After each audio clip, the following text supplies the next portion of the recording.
Ethiopia is a landlocked country located in the Horn of Africa in East Africa. It is bordered by Eritrea, Djibouti, Somalia, Kenya, South Sudan and Sudan. Its capital, Addis Ababa, is also the political capital of Africa, hosting the African Union.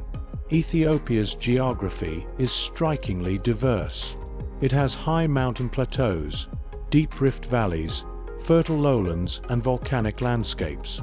With a population of around 130 million people, Ethiopia is the second most populous country in Africa.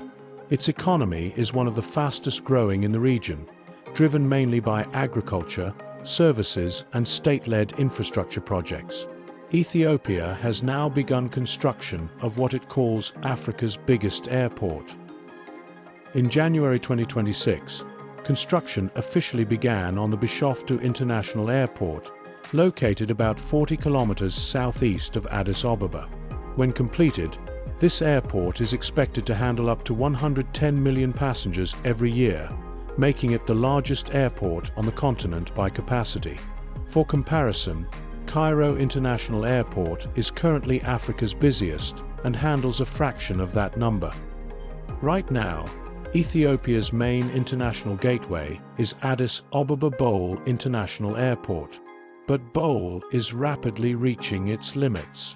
The Bishoftu Airport is not just bigger, it is also smarter in its location. It sits at an altitude of 1,910 meters, nearly 400 meters lower than the Bole Airport. That difference matters. At lower altitudes, aircraft can take off with more fuel and this removes what airline officials call a technical handicap that has limited long-haul flights from Addis Ababa. With Bishoftu, Ethiopian Airlines can operate more profitable direct routes to destinations like North America without reducing payload. The project is massive. It is expected to cost $12.5 billion, with the first phase scheduled to be completed by 2030. The airport will eventually have 4 runways, space to park 270 aircraft, and an initial capacity of 60 million passengers, will later scale up to 110 million. Prime Minister Abiy Ahmed has described the airport as the largest aviation infrastructure project in Africa's history. Ethiopian Airlines never had a journey without challenges, and never will Ethiopia have a journey without challenges. It is imperative to understand very well the context of the paths we take and our enemies take, so that Ethiopia could become a country that stands up to challenges and overcomes them. The project is being led by Ethiopian Airlines, Africa's largest carrier. The state-owned airline has expanded aggressively in recent years, adding new routes.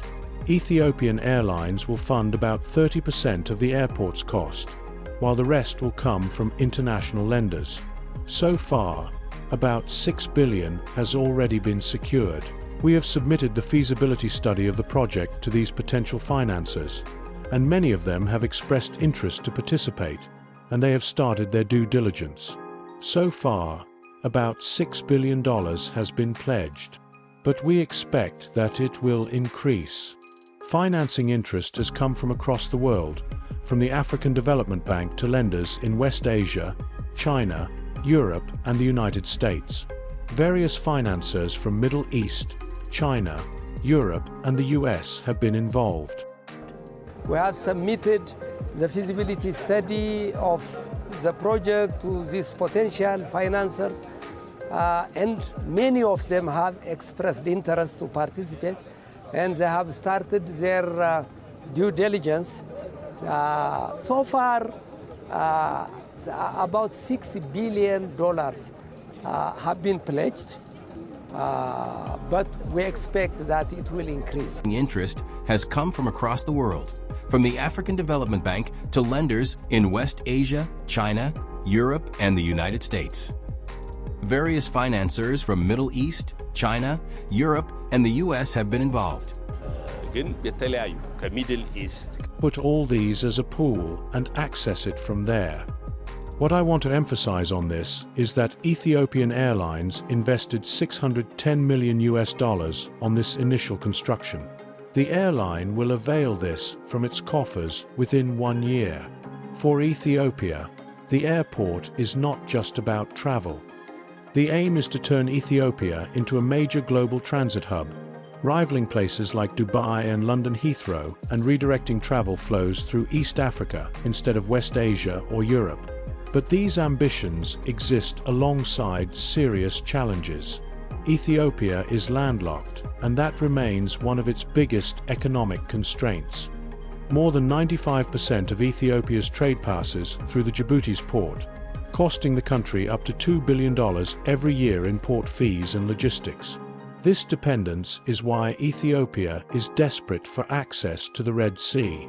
In January 2024, Ethiopia signed a controversial agreement with Somaliland, a self-declared state that Somalia considers part of its territory.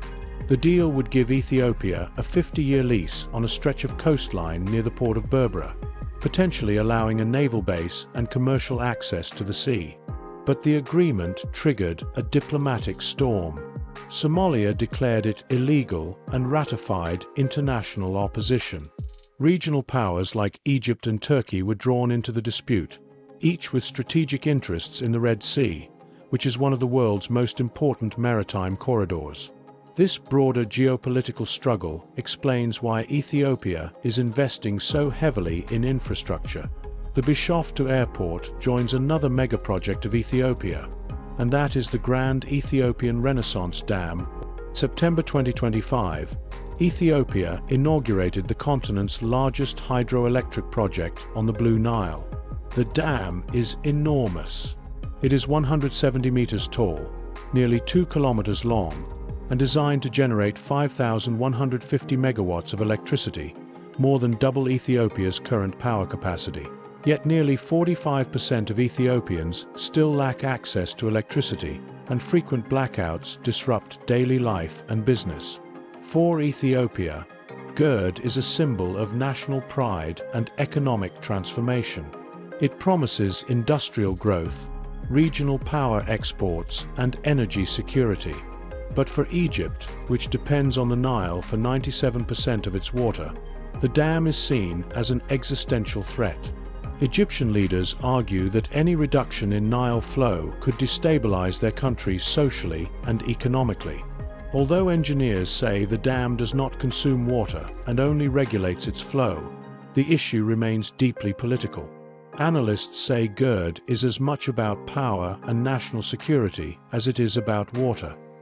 Like the dam, the Bishoftu airport is presented as a leap into the future, but not everyone is convinced. Farmers displaced by the airport project have raised concerns about resettlement, housing, and jobs. The government is providing compensation, land, and shelter to the farmers, and is addressing the problems of displaced farmers. Now, whether these mega-projects will deliver inclusive growth or deepen existing tensions remains an open question. But one thing is for sure: Ethiopia is positioning itself to become the gateway of Africa.